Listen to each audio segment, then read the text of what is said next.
Pues vamos a empezar a transmitir la palabra del Señor.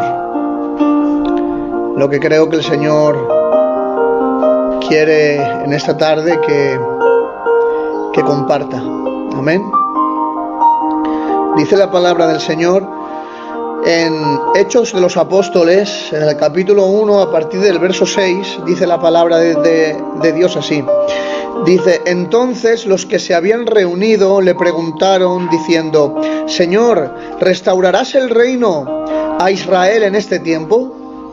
Él les dijo: no os toca a vosotros saber los tiempos o las sazones que el Padre puso en su sola potestad, pero recibiréis poder cuando haya venido sobre vosotros el Espíritu Santo. Dice: y me seréis testigos en Jerusalén, en toda Judea, en Samaria y hasta lo último de la tierra. Y habiendo dicho estas cosas, viéndolo ellos, fue alzado y le recibió una nube que le ocultó de sus ojos. Y estando ellos con los ojos puestos en el cielo, entre tanto que él se iba, he aquí se pusieron junto a ellos dos varones con vestiduras blancas, los cuales también les dijeron: varones Galileos, ¿por qué estáis mirando al cielo? Este mismo Jesús que ha sido tomado de vosotros al cielo, así vendrá como le habéis visto ir al cielo. Amén. A su palabra. Gloria tenga el nombre del Señor. Bueno, pues vamos a traer el mensaje muy sencillo, ¿vale? Muy sencillo. Como sabéis, Hechos de los Apóstoles es, digamos, bueno, se puede entender como el segundo tratado de Lucas, amén. El primer tratado que nos está hablando del Evangelio, en donde Lucas pues cuenta lo que el Señor aquí en la tierra hizo, ¿vale? Lo que comenzó a hacer, lo que comenzó a enseñar, ¿vale? Con el poder del Espíritu Santo. Y en esta parte, si veis cómo empieza el libro, empieza en el primer tratado, oh Teófilo, hablé acerca de todas las cosas que Jesús comenzó a hacer y a enseñar. Dice, pero ahora estamos hablando de la segunda parte, ¿vale? Y en esta segunda parte estamos viendo la última de las conversaciones entre Jesús y sus discípulos y sus apóstoles antes de subir al cielo. ¿De acuerdo? Ahora, en esa conversación, que es en lo que más o menos me quiero centrar en esta tarde, vemos cuando el Señor le dice en el verso 8, le dice: me seréis testigo. Gloria tenga el nombre del Señor. Me seréis testigos. Amén. La palabra testigo significa testimonio. Es decir, el testimonio, aquel que presencia un hecho, ¿de acuerdo? Y luego informa sobre él. Ahora, cuando el Señor les está diciendo: me seréis testigos, les está diciendo: me sois testimonio, ¿de acuerdo? Es decir, sois aquellos que habéis presenciado acerca de mí los hechos que yo he hecho delante de vosotros. Amén. Y es lo que tenéis que informar al mundo. Dice, tenéis que informar, dice: me seréis testigos, seréis testimonio mío en Jerusalén, seréis testimonio mío en Judea, seréis testimonio mío en Samaria, dice, y hasta lo último de la tierra, que gloria tenga su nombre. Amén. Dice: cuando haya venido sobre vosotros el Espíritu Santo. Tenemos que separar, ¿de acuerdo? Porque lo que es la iglesia se formó en el momento en el que Jesús sopló sobre ellos, ¿vale? Y el Espíritu Santo dice que sopló sobre ellos Jesús, el Espíritu Santo hizo, digamos, como morada en ellos, ¿vale? Y ahí es cuando tiene comienzo la iglesia. Luego viene el ser llenos del Espíritu Santo, ¿de acuerdo? Dice: y me seréis llenos del Espíritu Santo, ¿vale? Cuando dice el Espíritu Santo vendrá sobre vosotros. Y dice, y ahí dice: y me seréis testigos. Gloria tenga el nombre del Señor. ¿Por qué? Porque cuando el Espíritu Santo viene sobre ti, eres bautizado en el Espíritu Santo, eres lleno del Espíritu Santo. Tenemos que entender, ¿vale?, que aparte de impartir poder para poder predicar la palabra de Dios, para poder predicar que Cristo es el Señor y es el Salvador del mundo, amén, también es como que nos guía, es como que nos lleva, que nos descubre y nos hace palpable la presencia personal de Jesucristo. El Espíritu Santo nos lleva a Cristo. Amén. Gloria tenga el nombre del Señor. Entonces es como que cuando viene el Espíritu Santo dentro de nosotros, amén, aparte de que nos produce un reconocimiento de culpabilidad por causa de nuestro pecado, ¿de acuerdo? También nos crea dentro de nosotros un deseo intenso de agradar a Cristo, sea cual sea el modo, pero que podamos agradar a Cristo dentro de nosotros, crece ese deseo, y aparte como he dicho antes, nos descubre y nos hace palpable la presencia de Jesucristo. Amén. Por lo tanto, un hombre o una mujer que afirma estar lleno del Espíritu Santo, que afirma conocer a Dios, que afirma ser parte de la Iglesia o ser miembro de la Iglesia, ser miembro del cuerpo místico de Jesucristo, es alguien el cual tiene la capacidad de la revelación del Hijo de Dios y puede hablar de esa revelación del Hijo de Dios. Se le ha manifestado el Hijo de Dios, se le ha descubierto el Hijo de Dios. Amén. Y aparte de eso, entiende que es culpable. Gloria tenga su nombre. Entiende que él es culpable. Hay un sentimiento de culpabilidad por causa del pecado. Y aparte de que hay un sentimiento de culpabilidad por causa del pecado, le sumamos que hay un deseo de agradar a Dios. Si estas características, ese sentimiento de culpabilidad, ese anhelo y deseo de agradar a Dios, el haberse descubierto la persona de Jesucristo, si eso no está en nosotros, si ese sentimiento de culpabilidad no está en nosotros, si ese sentimiento de querer agradar a Dios no está en nosotros, no tenemos al Señor. Amén. Hay gente, ¿no?, que dice por ahí que uno no tiene al Espíritu Santo si no habla en lenguas. Otro dice por ahí que no tiene al Espíritu Santo si no lo ve danzando. No, escúchenme. Alguien no tiene al Señor dentro si no tiene un sentimiento de culpabilidad por el pecado y si no hay dentro de él un anhelo cuantioso de agradar a Dios. Cuando eso está, es que tenemos al Señor dentro. No tiene nada que ver el hacer milagros, no tiene nada que ver el profetizar, no tiene nada que ver el hablar en lenguas, hermanos. Que no digo que no sean señales, son señales, gloria al Señor. Pero no podemos decir o mejor dicho, no podemos, como yo he visto, ¿vale? Acusar a una persona de que no tiene al Espíritu Santo porque no hay hablar lenguas. Yo conozco gente que no hablan lenguas y están convertidos a Dios, que aman a Dios. Amén. Y ahora a lo mejor hay más de uno ahora que me está escuchando y dice, este no sabe lo que está diciendo. Sé lo que estoy diciendo. Gracias a Dios. Amén. Bien, ser lleno del Espíritu Santo. Voy a ser muy breve en esta tarde. Hay algo en esta historia que me llama mucho la atención y que es también un rasgo, una característica de aquellas personas que tienen al Señor dentro.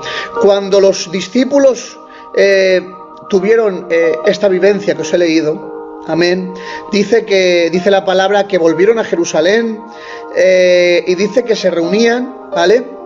Se reunían en el aposento alto, ¿vale? Se dice que se reunían, bueno, estaba Pedro, Jacobo, Juan, Andrés, Felipe, Tomás, Bartolomé, Mateo, Jacobo, hijo de Alfeo, Simón, el celote, Judas, el hermano de Jacobo, estaba también María, la madre de Jesús, estaban las mujeres, y dice la palabra de Dios, dice, y todos estos perseveraban unánimes en oración y ruego. Miren, hay una alabanza que siempre, hay un verso, un versículo que siempre se usa cuando vamos a empezar un culto. Dice, cuán bueno y agradable es que los hermanos habiten juntos y en armonía. Y se empieza así para hacer el culto, pero es que eso no es para hacer el culto. Cuando dice que bueno y agradable es que los hermanos habiten juntos y en armonía, en un mismo pensar y en un mismo sentir, se refiere a la Iglesia universal de Jesucristo, a aquellos que han recibido a Jesús en su corazón, a aquellos que tienen al Espíritu Santo dentro de ellos. Debe de ser agradable y bueno que estén juntos y que estén en armonía, que estén en un mismo pensar y que estén en un mismo sentir. No tiene nada que ver con hacer el culto en ese momento, no tiene nada que ver con la congregación en ese momento, lo que tiene que ver es con la Iglesia universal, porque déjenme decirles algo, Dios no separa a las iglesias por denominaciones. Para Dios hay una iglesia y cuando Cristo venga, vendrá por su sola iglesia. Y su sola iglesia son aquellos hermanos y hermanas que habitan juntos y en armonía, en un mismo pensar y en un mismo sentir. Y ese mismo pensar y ese mismo sentir es Jesucristo, Rey de toda gloria. Amarle, adorarle, tener ese sentimiento de culpa y tener ese deseo y ese anhelo por adorar al Señor. Amén. Pero voy a pasar a la parte final del mensaje. Hay alguien, hay un siervo del Señor, el cual fue lleno completamente del Espíritu Santo y que, os digo, hoy yo creo con todo mi corazón, que en este tiempo siguen habiendo los 5 ministerios, ¿vale? Hay pastores, profetas, evangelistas, pastores, maestros, incluso apóstoles. ¿Vale? No creo que todo el mundo que sea auto llamado apóstol sea apóstol, pero creo que hay apóstoles, ¿vale? Pero el tema fundamental es que ¿cómo ponemos los cargos? ¿No? O sea, vamos a dedo, ¿no? ¿Cómo ponemos los cargos? ¿Por qué digo esto?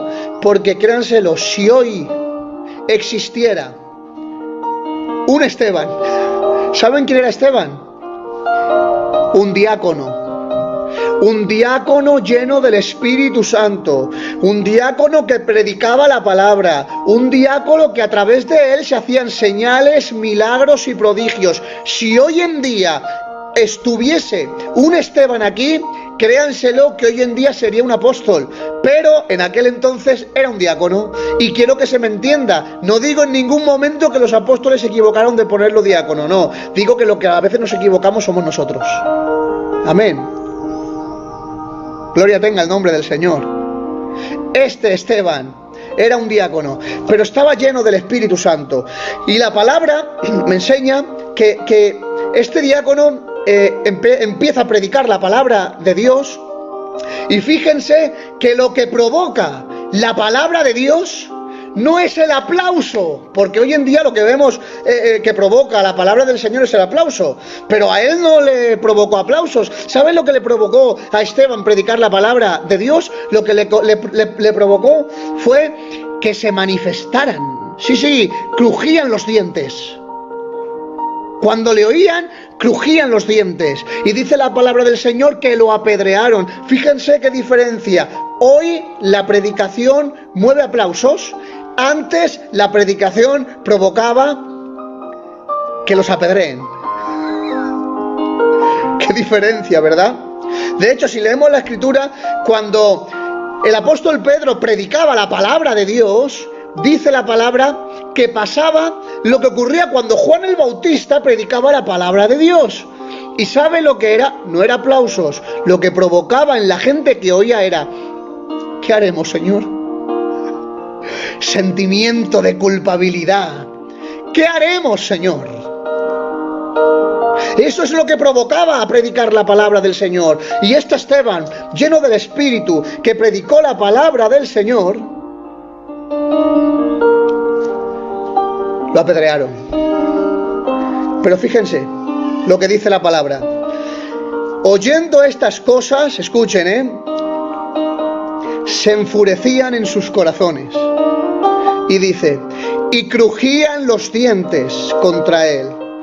Pero fíjate, pero Esteban, lleno del Espíritu Santo, puestos los ojos en el cielo, vio la gloria de Dios Dice, y dijo, he aquí veo los cielos abiertos y al Hijo del Hombre que está a la diestra de Dios. Dice, entonces ellos, dando grandes voces, se taparon los oídos y arremetieron a una contra él, y echándole fuera de la ciudad, le apedrearon, y los testigos pusieron sus ropas a los pies de un joven que se llamaba Saulo. Este es Pablo. Dice,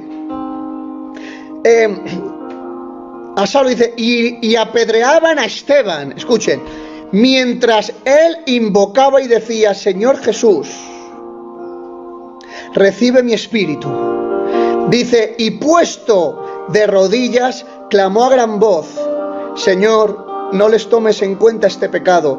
Y habiendo dicho esto, dice la palabra que durmió. Escuchen, miren, hay un rasgo característico de una persona que tiene al Señor en su corazón. Hay un rasgo característico, dice la palabra de Dios, que el Señor deja crecer tanto lo uno como lo otro. Gloria al Señor. El trigo y la cizaña. Ahora, ¿qué diferencia hay entre el trigo y la cizaña? Que lo compartí un día. Fíjense la diferencia del trigo y de la cizaña, ¿dónde reside, hermanos? La cizaña, al no tener fruto dentro, fíjense qué detalle, al no tener fruto dentro, no tiene peso. Y al no tener peso, la cizaña directamente se queda recta. Pero con el trigo no es así. El trigo, hermanos, tiene el fruto dentro. Y como tiene el fruto dentro, el peso del fruto provoca que el trigo se doble, se postre. En esto reside la diferencia entre alguien que tiene a Cristo dentro y alguien que no. Aunque aparente ser trigo, no tiene fruto. Y como no tiene fruto, no se doblega delante del Creador del cielo y de la tierra. Pero aquellos que sí, que tienen al Señor dentro y tienen fruto, el peso del fruto provoca que se doblen completamente. ¿Por qué? Porque déjame decirte algo. Una vez puse yo este ejemplo y dije, no todo el mundo quiere ser ¿cómo se dice esto? Velas encendidas. ¿Por qué? Porque una vela apagada nunca pierde su forma, pero una vela encendida se derrite, desaparece. Pero la diferencia, hermanos, es que aunque la vela esté completamente casi al borde de desaparecer, si está encendida sigue alumbrando, mientras que la apagada, aunque no pierde su forma, nunca alumbró. El que tiene a Jesús dentro es luz en este mundo. Y tenemos que estar encendidos aunque nos deshagamos, porque como dijo Juan el Bautista, es necesario que yo mengüe, es necesario que yo desaparezca, pero es necesario que Él crezca. Por eso es necesario que estemos encendidos. El que tiene a Jesús dentro está encendido. El que tiene a Jesús dentro, el peso del fruto le hace postrarse delante del Señor. Y te voy a decir algo que le pasó a Esteban. Si te acuerdas de lo que he leído y si no lo lees en tu casa, la palabra dice que lo apedrearon, pero escúchame, cuando lo apedrearon no dice que se arrodilló. Cuando crujían los dientes delante de él, no dice que se arrodilló. Cuando le estaban golpeando, no dicen que se arrodilló, sino que después de apedrear a Esteban, dice la palabra del Señor, vio el cielo abierto, dice, y se puso de rodillas.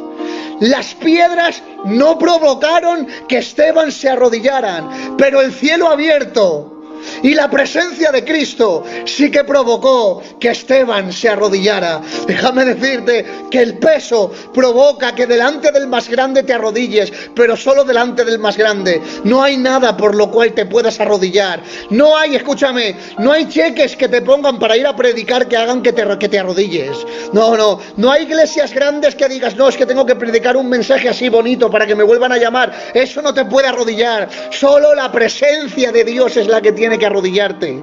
Solo su presencia. El peso del fruto provoca que te arrodilles. Pero en esta historia de Esteban hay otro detalle que me rompe completamente. Y este es el final del mensaje, ¿vale? Llevo ya 20 minutos, este es el final del mensaje. Esta parte me rompe. Dice, vi el cielo abierto. Dice, vi el cielo abierto y vio a Jesucristo a la diestra de Dios, al Hijo del Hombre a la diestra de Dios. Miren, por lo general, ¿vale? Por lo general se explica o se lee que Jesús está sentado a la diestra del Padre. Por lo general en la Biblia. Ahora, referente a este versículo, hay unas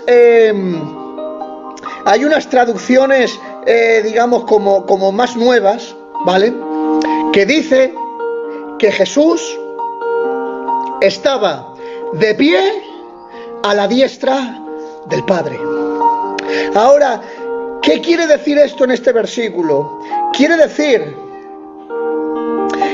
que Jesús se puso en pie para dar la bienvenida al primer mártir, que fue Esteban. Fijaos, el mundo le apedreó, pero en el cielo Jesucristo se puso de pie a la diestra del Padre para decirle a su siervo, he aquí, siervo fiel, ven, te doy la bienvenida. ¿Por qué? Porque como Esteban sí que habló de Jesucristo delante de los hombres, Esteban reconoció a Jesucristo delante de los hombres, Esteban defendió la fe delante de los hombres, también el Hijo recibió a Esteban delante del Padre. ¿Os suena este versículo? El que me niega delante de los hombres, yo lo negaré delante del Padre. Y aquí lo que algunos teólogos dicen que lo recibió de pie, porque como Esteban no le negó hasta la muerte, el Hijo delante del Padre le recibió en su muerte. Aleluya. Las señales del verdadero Hijo de Dios, las señales del que tiene a Jesús dentro de su corazón, no es lo bien que predica, ni cómo profetiza, ni qué iglesias más grandes tiene, tampoco cuánta economía tiene, tampoco el no haber enfermado.